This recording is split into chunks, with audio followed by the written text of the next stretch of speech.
Bien, vamos a meternos hoy de lleno en un capítulo que, a ver, a primera vista, tiene toda la pinta de ser de esos que uno se salta a leer. Ujú. Génesis 10. Es que, seamos sinceros, es una lista larguísima de nombres y de descendientes.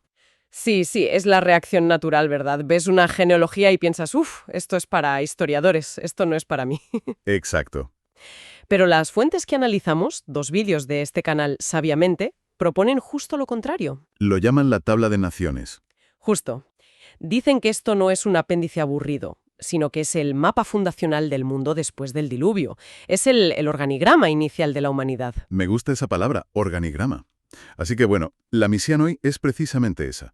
Descubrir por qué esta lista es en realidad un mapa. Un mapa geopolítico y hasta espiritual. Eso es, qué historias, qué futuros imperios y qué conflictos se están ya gestando en esta simple enumeración de quién fue padre de quién. Justo eso iba. Las fuentes lo dejan clarísimo. Esto es un documento que establece linajes, sí, pero también derechos de herencia, la distribución de los pueblos y, quizá lo más importante, el cumplimiento de futuras profecías. Es como el tablero de juego. Es el tablero sobre el que se van a mover todas las piezas de la historia que viene después. Vale, pues vamos a desgranar ese tablero. Lo primero que uno de los vídeos destaca es la importancia de no saltarse estas listas. Dice que en ellas hay bendición y propósito. Es una afirmación fuerte, sí. Sí, bastante. ¿Por qué es tan crucial una genealogía en un texto como este? Pues a ver, es que para nuestra mentalidad moderna, un árbol genealógico es casi una curiosidad, ¿no? Sí, Algo que buscas por internet por pasar el rato. Exacto. Pero en el mundo antiguo lo era todo. Uno de los comentaristas lo desglosa en tres funciones clave. La primera, la más obvia, establece linajes y herencias. O sea, no es solo saber quién es tu padre, es saber qué tierra te pertenece, a qué clan, cuál es tu estatus. Es un documento casi legal. Totalmente. Es tu DNI, tu título de propiedad y tu pasaporte, todo en uno. Vale. La segunda función es que valida la autoridad histórica del relato. Claro, lo ancla en la historia. Justo. Conectar a los personajes con un pasado reconocido, con Noé, con la creación. Le da una solidez y una autenticidad tremendas. No son gente que aparece de la nada. Entendido. Y la tercera función que mencionabas Que creo que es la más interesante. es que traza el camino de las profecías. A ver, el relato nos acaba de contar que el mundo se va a repoblar a través de los tres hijos de Noé, Sem, Cam y Jafet. Ajá. La pregunta que uno de los análisis plantea es, de acuerdo, pero ¿de cuál de los tres vendrá la línea mesiánica, la de la promesa? Y la respuesta no te la dan directamente. No, no explícitamente aquí, pero la propia estructura del capítulo te va guiando. Es una forma muy sutil de generar suspense narrativo, ¿sabes? Entendido. No es un listado, es un mapa del tesoro con pistas. Pues empecemos a seguir esas pistas. La primera rama, la de Jafet. ¿Qué nos dicen las fuentes sobre ellos? Con Jafet, el análisis de la mañana encuentra un detalle que me pareció fascinante. El texto dice que sus descendientes llegaron a ser los pueblos marineros. Pueblos marineros. Y el comentarista propone una conexión muy lógica. Si esta gente acaba de pasar un año entero en un arca, ayudando a construirla, sobreviviendo ahí, Es normal que desarrollaran ciertas habilidades. claro, es muy probable que desarrollaran unas habilidades de navegación, de construcción naval, únicas. Tiene todo el sentido del mundo. No serían granjeros, serían marineros. Es como la primera especialización laboral a gran escala de la historia. Se podría ver así, sí. Y el texto añade algo más, que se dispersaron por las costas. Cada uno dice identificado por su propio idioma, clan e identidad nacional. O sea, se nos presenta un modelo de expansión como muy orgánico. Gente que se mueve por el mar, que funda colonias en las costas del Mediterráneo, lo que hoy serían las islas griegas, partes de Europa.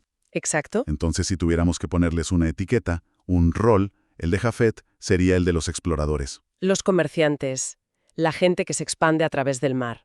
Y es interesante que no se habla de reinos ni de conquistas, se habla de dispersión. Es un buen resumen, sí. Es una expansión más cultural o comercial que militar, por lo menos en esta primera fase.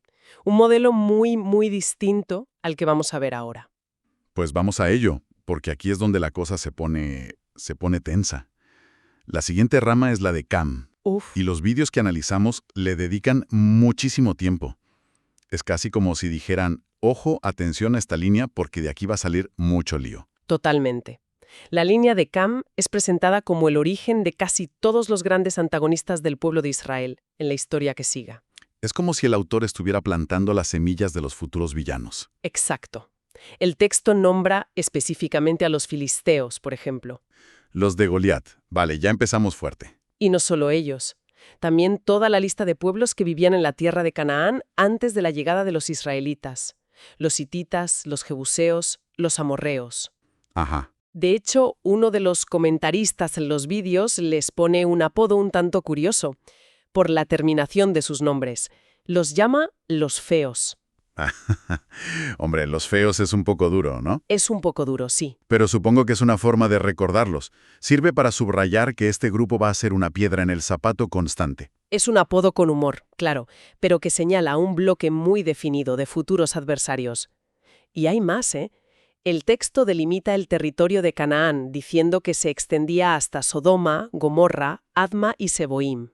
Las 4 ciudades que, si no recuerdo mal, son destruidas más adelante por su maldad. Las mismas.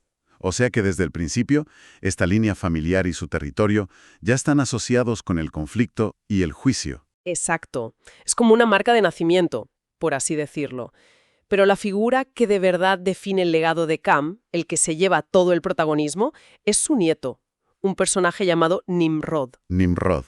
Las fuentes lo describen con unos términos muy potentes.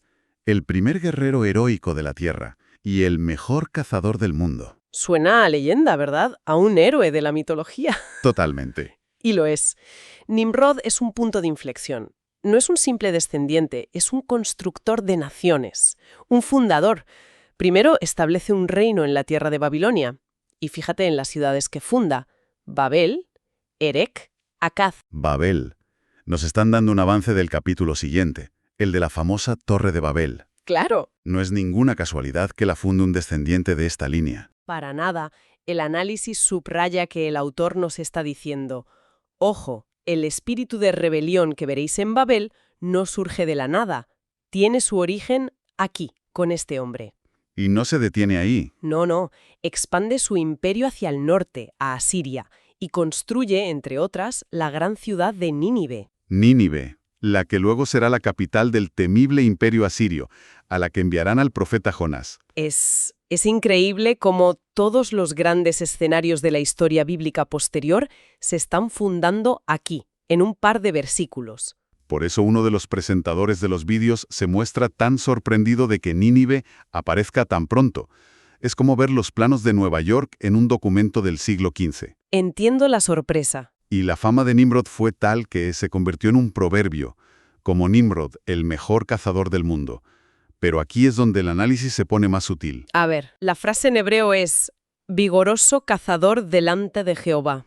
Delante de Jehová, eso suena bien, ¿no? Como si tuviera el favor de Dios, un campeón bendecido. Esa es una interpretación posible, pero uno de los vídeos sugiere que la preposición delante de también puede significar en contra de o en desafío a. Ah, vale. Podría leerse como un vigoroso cazador en desafío a Jehová, un símbolo de poder terrenal que se erige frente al poder divino. Eso lo cambia todo.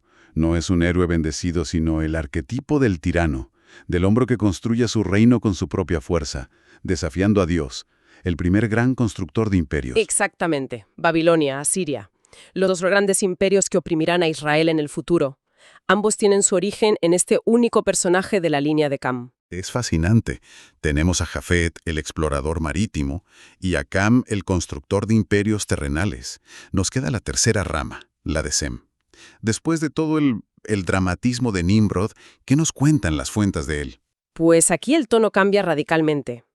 Con Sem llegamos a la línea de la promesa. Lo que me llama la atención de las fuentes es que, a diferencia de Nimrod, aquí ya no se habla de ciudades ni de reinos. ¿Se habla de personas? Se habla de personas. Se hace un énfasis muy particular en un descendiente llamado Eber. Eber. De ahí supongo viene la palabra hebreo. Precisamente. El texto dice que Sem fue el antepasado de todos los descendientes de Eber. No dice que fue antepasado de grandes reyes o fundadores de ciudades. La identidad de esta línea no se define por el poder o el territorio, sino por una persona, por un linaje. ¡Qué contraste! Es un contraste deliberado y brutal con la historia de Nimrod. O sea, mientras Nimrod está levantando murallas y acumulando poder, en la línea de Sem el foco está en la genealogía, en transmitir una herencia de padres a hijos. Es un poder, por así decirlo, invisible. Es el reino del hombre contra la familia de Dios, en una fase muy temprana. Y la fuente destaca también una posible distribución geográfica. Los de Jafet en las costas, los de Cam en las llanuras fértiles de Mesopotamia. Claro, ideal para construir ciudades. Ujú. Y los de Sem, quizás en las zonas más montañosas, más apartadas. Hay un orden, un plan en la repoblación del mundo. Vale, me ha surgido una duda mientras hablábamos. Me topé con algo en las fuentes que no me cuadra. Dime. El texto dice varias veces, al hablar de Jafet y de Can, que los clanes se identificaban por su propio idioma. Ujú. Pero yo siempre había pensado que la confusión de lenguas ocurría después, en el capítulo 11, con la Torre de Babel. ¿Cómo explican las fuentes esta aparente contradicción? Es una pregunta excelente, y los propios comentaristas en los vídeos se detienen en ella. La califican de curiosa o desconcertante. Parece un error de continuidad, ¿verdad? Totalmente. Es como si en una película un personaje muere en la primera escena y aparece vivo en la tercera sin que nadie diga nada. La clave, según uno de los análisis, podría estar escondida a plena vista en el nombre de otro descendiente de Sem, un personaje llamado Peleg. ¿Peleg? Sí. El texto dice que se le llamó así, Peleg significa división, porque, y cito, durante su vida los habitantes del mundo estaban divididos en diferentes grupos según su idioma. Ah, o sea que el propio nombre del personaje es una pista, como una nota a pie de página dentro de la propia genealogía. Correcto. Lo que esto sugiere es que Génesis 10 no está escrito en un orden estrictamente cronológico. Funciona más bien como un resumen ejecutivo, como el índice de un libro. Te da el resultado final. Exacto. Nos da el resultado final. Así es como la humanidad se organizó en naciones e idiomas. Y luego, Génesis 11 funciona como el primer capítulo de ese libro, explicando el evento concreto que provocó esa división, la Torre de Babel. Entiendo. Nos da el qué antes de explicarnos el cómo y el por qué. Es una estructura narrativa temática, no lineal. Primero el mapa general de las naciones, y luego el zoom al evento que lo causó. Tiene sentido. Es un recurso literario muy común en la literatura antigua, presentar un panorama general y luego retroceder para explicar un punto crucial. Así, la aparente contradicción se resuelve. Queda claro. Entonces, recapitulando. Un capítulo que parecía un simple censo, un listín telefónico antiguo. Resulta ser un mapa geopolítico complejísimo, Ujú. que sienta las bases para absolutamente todo lo que vendrá después. Totalmente. Vemos el origen de las naciones, la prefiguración de los idiomas, el nacimiento de los grandes imperios y el trazado de los conflictos que van a definir miles de años de historia. Todo está encapsulado aquí, en esta lista de nombres. Demuestra cómo incluso las partes del texto que podríamos considerar más áridas o aburridas están en realidad cargadas de significado. Conectan geografía, política, teología, de una manera increíblemente densa. Y sobre todo establece ese contraste fundamental que hemos ido comentando, ¿no? Sí, La línea de Cam, a través de la figura estelar de Nimrod, construye los grandes reinos terrenales, Babilonia y Asiria, reinos definidos por el poder, la fuerza, la conquista, el poder visible. mientras que la línea de Sem, la de la promesa, se traza de una forma mucho más discreta, más personal, a través de individuos como Eber, como Peleg, nombres que marcan una descendencia, una familia, No un imperio. no un imperio. El poder, digamos, invisible. Esa es la tensión fundamental que este capítulo establece y que va a recorrer toda la Biblia. El conflicto entre los poderosos reinos construidos por el hombre y la familia que Dios elige para llevar adelante su plan. Es la ciudad del hombre contra la ciudad de Dios en su primera manifestación. Pues, con esa idea en mente, me surge una última reflexión. Las fuentes nos pintan este mapa antiguo, de poder terrenal frente al linaje espiritual. La pregunta que quizás queda flotando en el aire es, ¿dónde vemos hoy los ecos de esa misma tensión? ¿Dónde choca hoy la lógica de los grandes imperios, sean políticos, económicos, culturales, con la de las comunidades más pequeñas que intentan preservar un linaje de valores o de fe. Es un mapa antiguo, pero la dinámica que describe parece sorprendentemente actual.